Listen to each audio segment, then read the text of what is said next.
Reports have been emerging suggesting that Anglo-French Storm Shadow missiles have been used by Ukraine to target sites in Russia. Let's talk to Jimmy Rushton, who's a foreign policy and security analyst based in Kyiv. Jimmy, where are these reports coming from? How much do they actually tell us? So we first heard the news from a number of Russian Telegram channels. Russian military bloggers are a relatively accurate source of news. They obviously have a pro-Russian bias, but in this case, we believe that this story is true. That they've said that up to 12 Storm Shadow cruise missiles were fired at a target in Kursk Oblast.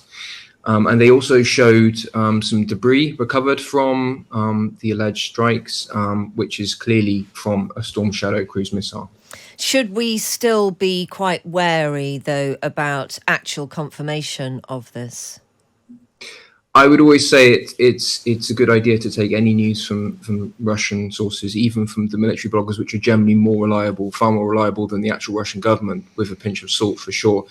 That being said, we've now had a report from Bloomberg that quotes an anonymous Western official saying that Ukraine has indeed fired Storm Shadow cruise missiles at targets inside Russia. So I think on the balance of probabilities, these reports are probably correct, and that Ukraine has used these Western supplied weapons against targets within Russian borders. Right. What can you tell us about the target?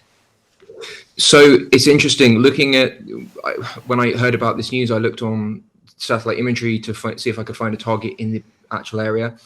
I can't. It was near a settlement called Marina. And video that we've sourced shows the arrival of multiple cruise missiles around an old sanatorium in the area. I believe the Ukrainians would only have used these weapons because they are relatively scarce, incredibly valuable weapons against a significant target. So there's probably potentially a headquarters, a concentration of troops that, a relatively new target, which, was a target of opportunity in a way. And we'll probably get updated satellite imagery in the next few hours showing the impact of these strikes. Yeah. What kind of damage can a Storm Shadow missile do once the impact is established? Well, these weapons are incredibly sophisticated and incredibly destructive. In September 2023, Ukraine used Storm Shadow cruise missiles against the headquarters of the Black Sea Fleet in Sevastopol in Crimea, and just completely demolished the building. They've used them to sink a number of Russian warships at anchor in Sevastopol, and they've used them to strike munitions depots and concentrations of troops. So, when they hit a target, they are very destructive, very effective against pretty much anything. So yeah, I think it almost certainly was a very valuable target the Ukrainians fired these missiles against. Yeah. The implications, what happens next, that is so important too, isn't it, Jimmy? I mean, the threat has been made public by Putin as to what he imagines will happen, were this moment to arrive, and the moment has arrived. So what do you think? I think there's a lot of bluster that comes from the Russians, and I would say going back and looking at the strikes against Crimea, which the Russians genuinely believe is an inseparable, integral part of Russian territory. The Ukrainians used ATACMS, they used Storm Shadow to strike targets multiple times in Crimea, and the Russians really didn't do anything. The Russian government puts out this stuff, and it's really meant to dissuade Western aid to Ukraine and to put added restrictions on the Ukrainians over and above international law in the defense of their country. So I think we have to take everything the Russian government says with a pinch of salt and look at what they actually do in response to these strikes, because the Ukrainians used American missiles to strike a target in Bryansk, yesterday, and the Russian government really did nothing. They just, put out a memo saying that they're updating their nuclear doctrines very, very slightly. But yeah, apart from that, they really didn't do that much. We're calling this Anglo-French Storm Shadow missiles. Which bit belongs to which country? Is that relevant at all? Not really. I mean, they were co-developed. The Storm Shadow has a slightly different warhead. The debris that was recovered actually says Storm Shadow. The French missile is called Scalp EG. It's a slightly different name, but fundamentally it's the same weapon. There's not really that much difference between them. Jimmy, for the moment, thank you very much. That's Jimmy Thank you very much. Rushton, who is a foreign policy and security analyst. He's based in Kyiv. We have been in touch with the Ministry of Defence this afternoon. They are not commenting at this time, and obviously there'll be more news as we get it. It is suggested that serial numbers on scraps of metal are proof that British weapons have been used. The Ministry of Defence has told Times Radio that they're not making any comment. Let's bring in defence analyst and former director of the Royal United Services Institute, Michael Clark. So, Michael Clark, I suppose, did you believe that it was only a matter of time before this did indeed occur? Yes, I mean, I thought they would have been authorised before now, to be honest. But I was saying yesterday that I thought it would be only a matter of days before Storm Shadow was in use, because once the Americans had made the decision to allow JTACMS, the ballistic missile, the American ballistic missile, to be used, then there was no reason why Storm Shadow and the French version of it, Scalp, wouldn't also be used. So yes, it's not surprising, just a question of how long it took. Now, do we expect any official comment at all from the MOD, or will they leave it at no comment?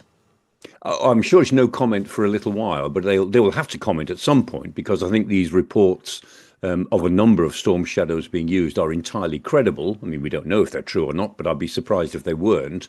And as and when they become confirmed, then the MOD will make a statement. I'm sure it will, yeah. What actual difference will the deployment of these missiles actually make? Well, it allows the Ukrainians to go after the supply bases, the ammunition dumps, the support lines that are behind the front line where they're fighting. In particular, it seems in Kursk, because the Western allies are very keen that the Ukrainians should not be kicked out of Kursk before the end of January or February next year. And one of the ways to address that problem, it won't win the battle for them, but it makes a big difference if they can attack behind the Russian lines and pick off their ammunition, their support, their armoured vehicles. Any concentration of troops or vehicles is very vulnerable to JTACMS or to Storm Shadow if they can be targeted quickly enough. So in simple terms, this is about giving Ukraine leverage in the talks that are pretty much certain to happen when Donald Trump gets to the White House.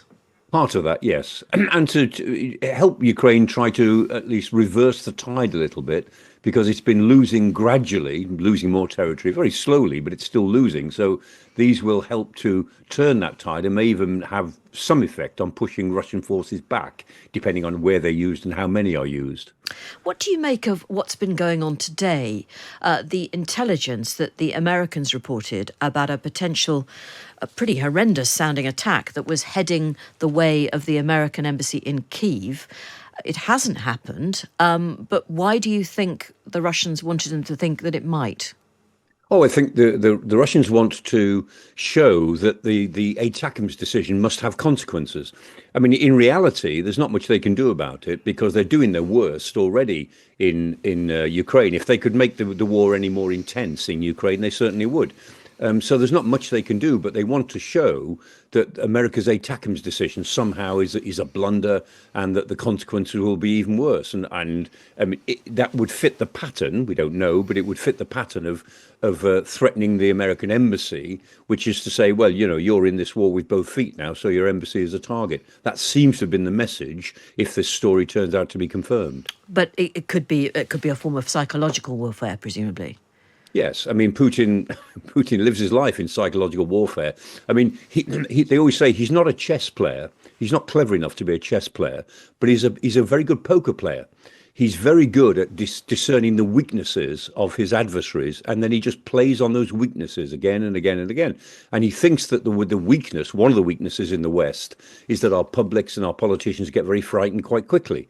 And he's not altogether wrong, certainly in some countries. So he's always trying to, as it were, put the frighteners on everybody on the assumption that he's mad enough to do all these things. What will he be thinking about Donald Trump arriving on, January the 20th? Will he be looking forward to it, or is that actually overstating it?